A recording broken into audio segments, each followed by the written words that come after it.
Good morning, crafters. This is Eloise with Paper Fire Studio.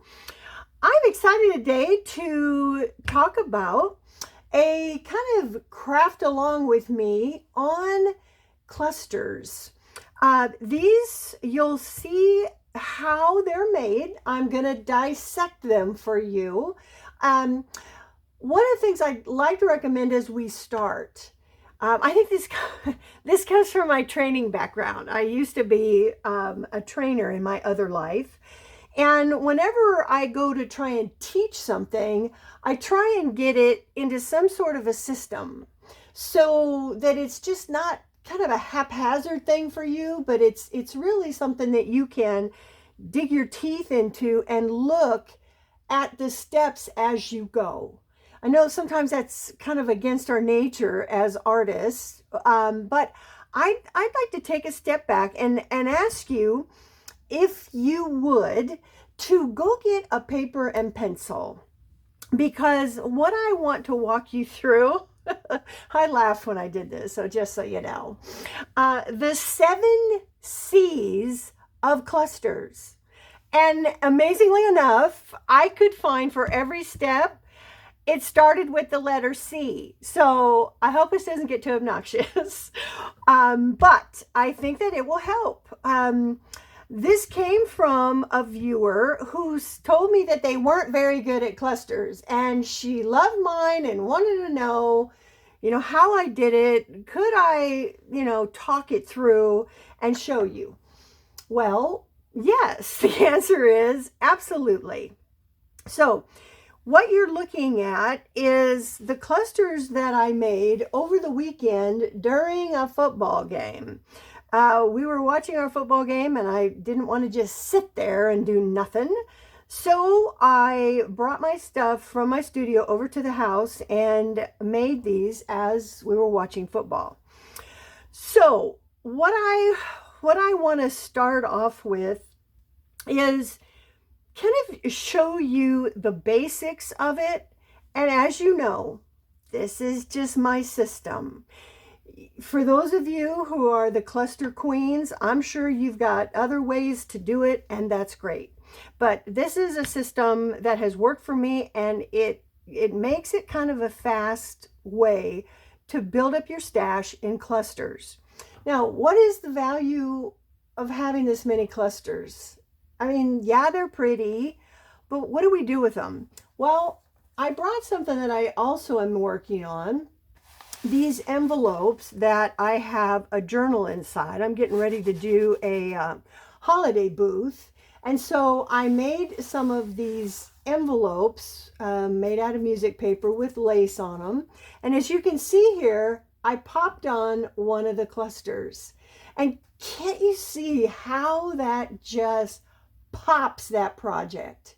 Now, again, I would recommend, these are usually for covers. If you put them inside your journal, they're really going to fatten up the pages. So if that's okay and you have room to do it, sure, use those on your journal pages as well. So let me take that one off and put that aside for now. So what's our first C? Let's jump in. So if you're taking notes, I want to start with the letter C for clips. I've experimented with what kind of clips do you want on the back side to hold your project to, hold your cluster to the project. Well, I walked through an estate sale and this was sitting on the counter, and you can see it was $2. And I looked inside, and of course, I offered her $1, and she sold them to me. Now, let me take out a couple of these. These weren't in there, but there's 2 kind of clips that you can work with. One of them is a hair clip. You remember these old-fashioned hair clips? Well, I did check. They still have these. They still sell these kind of clips. So it's a shorter base on it, which I like. And the top, sometimes what I'll do with these clips is I'll take the top and squish it down a little bit. So this isn't quite as high up. So That's clip number one. Then if you, in fact, you find that in the hair aisle. Then if you go to Hobby Lobby and you're in the lace aisle, you've probably seen these clips. They're longer. They're almost 3 inches long, which means that only means that your cluster is going to have to come down longer. And that may be fine too. And I've used these as well. So clips is our first C. Got to gather up some clips. All right, and I'm going to leave that open because we're going to do some. All right, my second C is colors.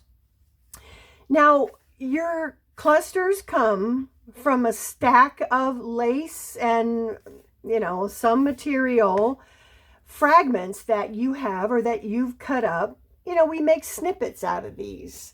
So what I'd like to encourage you in your clusters to do is to give yourself the most options. And that means do them in neutral. Try and focus on neutrals, because in your project, let's say you've got green or blue, you can always add it. You can always add it in if you wanted to pop in maybe a little, let me see, what do I got here? A little blue ribbon over the top. Now it'll go with your project. But in the meantime, if you don't, you're going to have a bunch of clusters that don't fit the projects you're working on. So stay neutral. All right. Something else with colors. And this is my stack. In fact, let me move some of these out of the way. This is, oops, how this got in there. This is my stack. And all I did was I went through and I got different colors, because you're going to be pulling from all of this. And if you'll notice, the colors vary in every single cluster. They're not all white lace. They're not all dark lace. They've got the mix of the two colors. So when you're pulling, like this is some trim here up against white. See, the more contrast you have in your stack that you're pulling from, the better your clusters are going to be. All right, so we're going to be pulling from those in a minute. The third C is your clip backers. You need something for the cluster to rest on as you build it. So I've used different kind of fabrics. I've used muslin. I've used a little heavier kind of just light brown fabric here. But I have found the use of canvas probably the best. Again, I've got the canvas listed on my shop. But this canvas is so nice because it really gives that cluster a base to rest on. So these are for the smaller clips. And you can see here, you're going to be cutting them just a little bit bigger than the clip you use. And if you use the long clip, you're going to have to build your base, build your cluster a little bit longer to cover the clip. So that's the clip base. That's number 3. All right, number 4, what you also want to prepare is, in addition to the bits, you want to bring centers. You have to have a stack of centers to work from. Again, if you'll notice, you start really dissecting the cluster. And if you look at it, it's a combination of things over and over and over again. And that's your system. So yes, you have to have the backing to put this stuff on, to, secure it onto something. And you want to have your colors, all assorted colors. But you also want centers. So just to show you a couple of ideas of centers, I use these a lot, and I think a lot of people have these. I got these probably at Hobby Lobby in a yard or so, but those make good centers. I also got this trim, I'm not sure where, but they cut apart really easy, and they make great centers. Maybe some crocheted centers. I don't know what this came off of, some trim. Here's one I got in an estate sale. I kind of look for little things like this. There's a couple of those with some pink in it. Yeah, there's one of those cut apart. Those make great centers. Here's one. That's the same one. That's the same one. Yeah, there's another crocheted one, or maybe a smaller one. And then I cut these apart out of a tablecloth, and they make great centers. So get you a stack of centers and put those in on your desktop, because you're going to be pulling from those as well. So I just kind of set those off to the side. Okay, so after our centers, there's something else about this stack that I want you to notice. The stack that you're going to be pulling from. It's hard for the camera to pick it up. And I'm looking at it right now on the monitor, and it's not picking it up very well. So let me just tell you the true secret to a cluster is contrast of shiny and flat. It also, the contrast between shiny and flat, just a little side note, it makes for a great Christmas tree. And I've taught my daughter that. Over the years, I've learned to have a great Christmas tree. It can't be all shiny, or it makes your fillings hurt in your teeth. Or if it's all flat, it gets a little dull. And even with lights on it, if there's nothing shiny on the tree, it just isn't quite as popping in your living room. So there you go. There's your little tip. Christmas tree. A balance of shiny and flat will give you a great Christmas tree. And if I had one to show you, I would, but I don't. So if we look in this stack, what you may not have noticed, flat,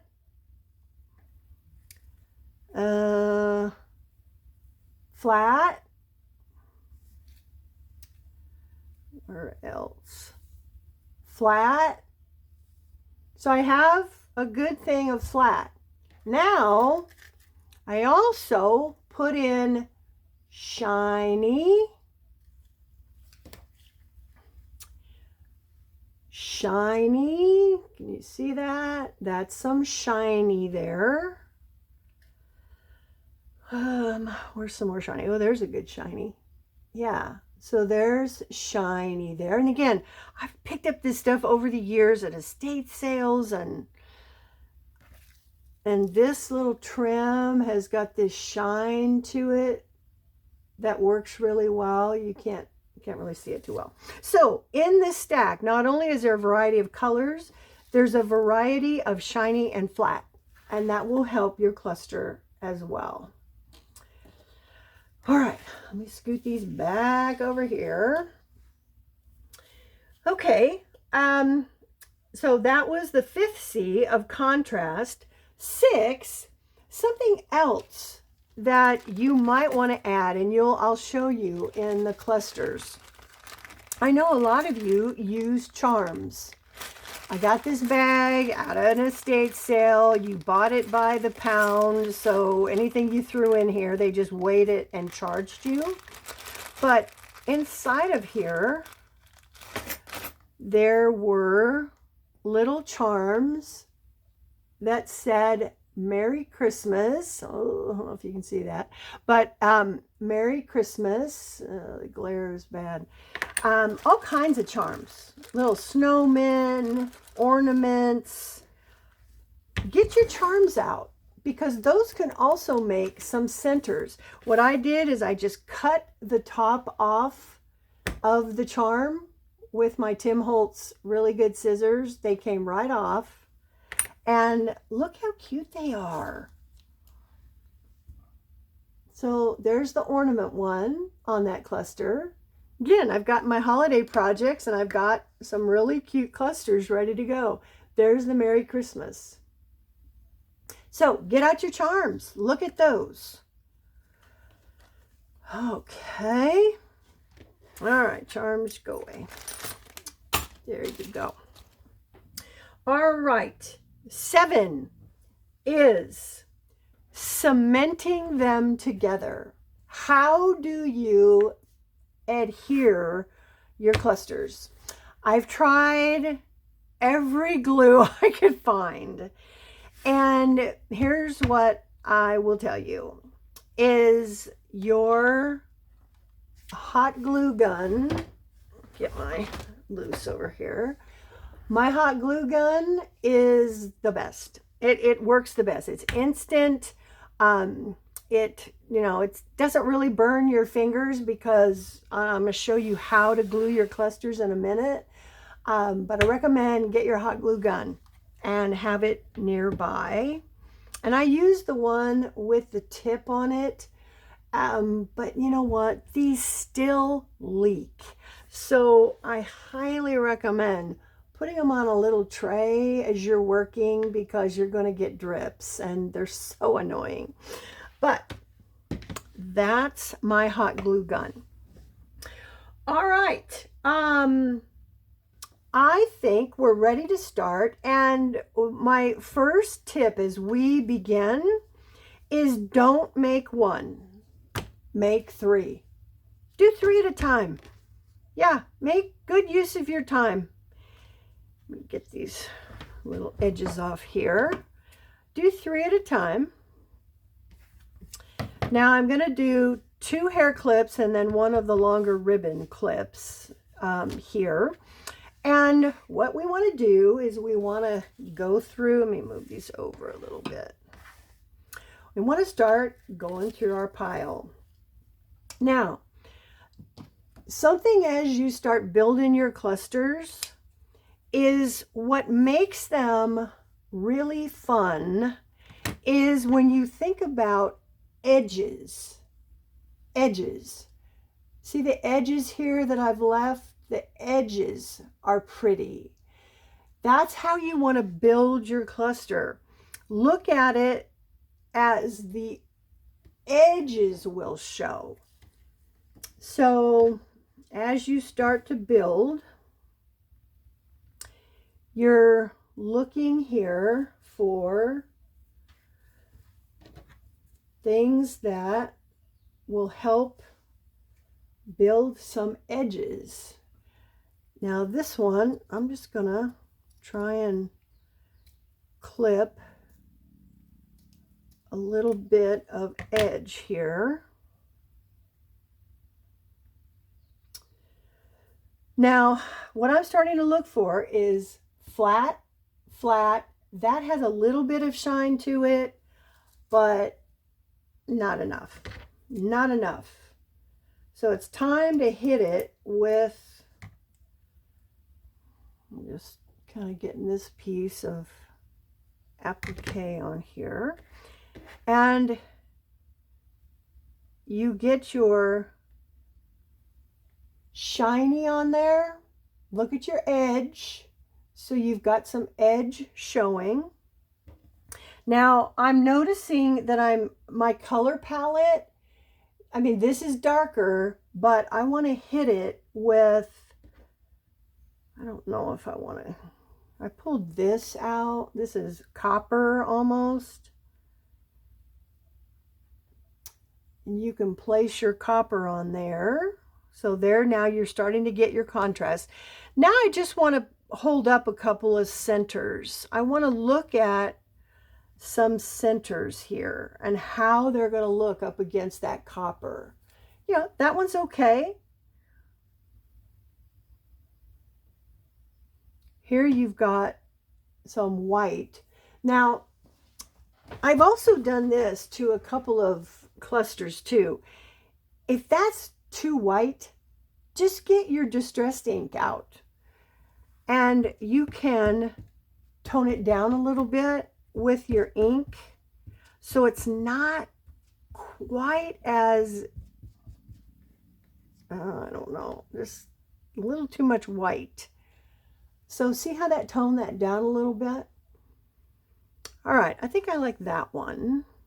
Now, that is what I would call a center, but it needs a pop now of something really cool in the middle, because you could stop here, but it still doesn't have the oomph that I'm looking for. So you go back over to your center pile and maybe you look at that center and add in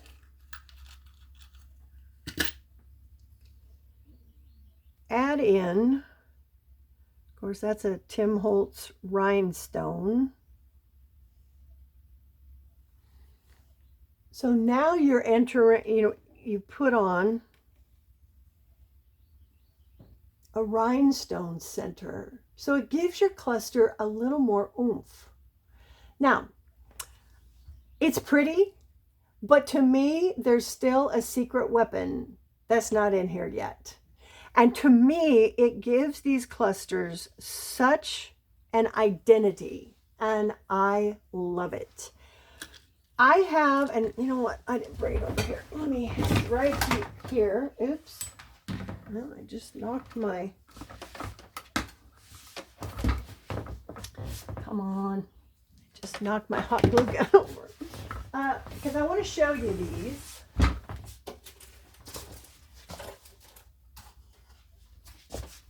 I got these, I don't know, I ordered them, I don't know, maybe a year or two ago. These are die cut leaves. A lot of you have die cut leaves. They're great. They give you some beautiful patterns. They even have the big one there. But as you can see from these clusters, what the secret weapon is, that leaf, the leaf coming out. And the reason it does, let me explain why it's the secret weapon. Number one, it's a whole new texture that you've brought in. Everything is lacy and frilly and, and that's fine. But this, and it goes under the heading of flat, is paper. It's cardstock. And I've just distressed it with my Distress Oxide. Can I say a word about my Distress Oxide? I have never seen anybody use the color that I do. And I don't know if I'm just really weird, but I don't like vintage photo as much. But I use gathered twigs. And gathered twigs gives me that warm brown that I love. So for those of you who are maybe looking for that color, I highly recommend it. And that's the only color that I use. I distress my pages with it as well. It's the gathered twigs. All right, so here's a leaf that's inserted into every one of these clusters. I put them in all different places. So back to the one that we're doing. I'll take that loop off later.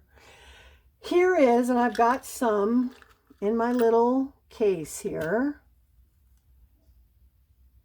There's this one, there's this one, there's this one.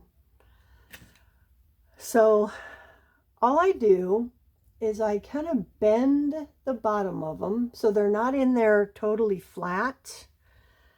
And I look for placement. Where do I like it the best? I like, let me see my base here. My base is going like that. Let me move this off for a second. So do I want it coming out of the bottom? Now the reason I like it there is the contrast of the copper is up at the top. This gives me contrast on either ends of this cluster for a little bit of balance.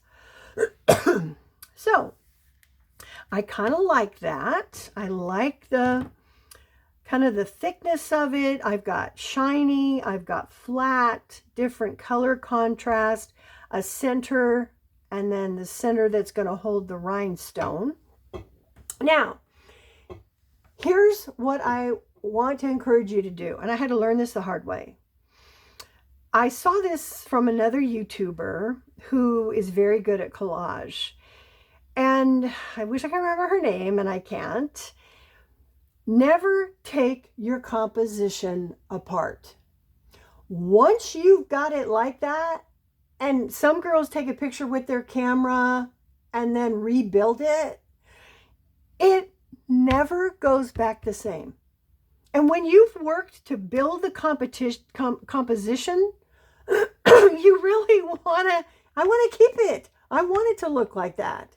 So I guess I call this the lift method of cementing down your cluster. Just put your finger on it and lift it up. Now, go to the very bottom. You can see there. You go to the very bottom. Oh, my glue gun is just the worst. And you're going to push that down. You're going to go to the next layer.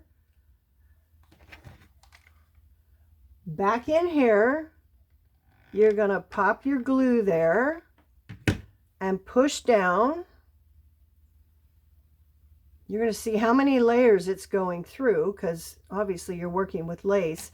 There's the leaf, and I want to make sure that one is in there secure.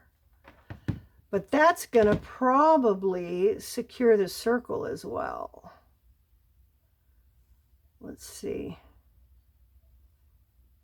So yeah, so you never really hurt your fingers because you're always pressing over the glue with the lace. Now, if you do, oh, I thought I brought out my, oh, it's under here. There it is. I use my old credit card and I just press. Just because I don't want you to burn yourself, I just press. All right. Now you can kind of bend your leaf a little bit. And it's just, the layers are just gorgeous. Now with, you know what, I'm going to pop in another option here. Instead of the rhinestone, how about just a button? You know, button gives it a nice pop. Maybe, see, I just like the contrast a little better of the gray. It's like a mother of pearl, only it's gray. It's gorgeous. So I'm going to pop that on there.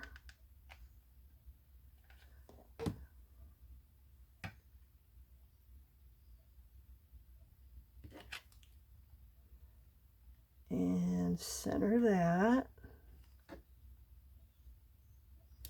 You got a little bit of wiggle room with your hot glue gun. Pull your threads out.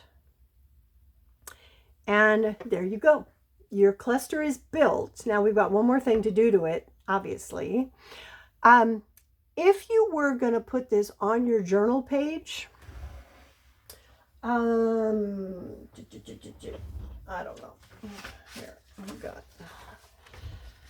If you were going to put this straight on a journal page, you could maybe glue this backside and use this for a little bit of a tuck if you wanted to do that.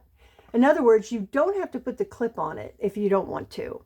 I prefer the clip it just gives me better options of how I can use it. So here's the technique for using the clip.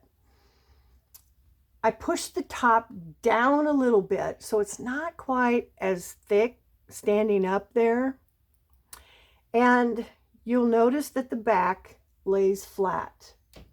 Okay, so you're going to be gluing this side to your cluster. Now, there's some things I learned. Ask me how I know. You're going to be gluing the back side down onto your cluster, and you can just center it there on the back. And what I do is I take my hot glue, I run just 2 lines kind of down the back. I just lay it in the hot glue and immediately open the clip. Immediately. Now, why do you have to open the clip immediately? Yeah, you'll glue the clip together. And see, I'm holding it open until this glue sets up. It's just a minute or 2. It's not bad. But yeah, be sure and hold the clip open so that they don't dry together. And that's why you'll notice I put all my clusters on a piece of canvas just to store them. The reason I'm doing that is I don't want this clip touching where the glue is. I want the bottom part to really dry, and it's pretty dry now, but that's how I store them separate so the prongs aren't resting on each other. So there is our pretty, let's see, let me do it this way. So here is our pretty cluster. It's got shiny, it's got flat, it's got centers, it's got texture with paper. Got some glue on there, and it's ready to go on a journal cover. I mean, you can have a heyday with that thing. Oh, it's just beautiful. Or you can set it on, like I said, the cover of your storage envelope, and you've got this beautiful cluster on the side. Ah, they're so fun. Now, and again, I said make 3 at one time. I'm not gonna do that because, again, I know we don't like to sit for long videos, but that is my fun recipe for clusters. It's clips, colors, get your clip backers, look for your centers, then look at contrast in what you're gathering. Is there shiny and flat? Number 6, pull your charms together. Don't forget to use your charms. Those can work really well. And 7 is cementing them all together with a glue gun. That's going to be your best way to do it. All right. I am excited to see what you guys come up with. Do some fun clusters today and post them up. Let's see them because they're just so fun to add to every project. What's up next in Paperfire Studio? I got a bunch of these at a garage sale. Vintage doily. This was the packaging, and they flap up. And I looked at those and thought, wow, what fun thing can I do with these? So stay tuned because we can make this out of any cardstock, flap it down, and we've got some great ephemera pieces. So I'm doing a couple today for some journals that I'm working in. I will come back on and show you, maybe we'll do a craft with me on creating some really fun flip up ephemera. All right, that's what I know today. Happy Monday, everybody. Make it a good day. Thanks.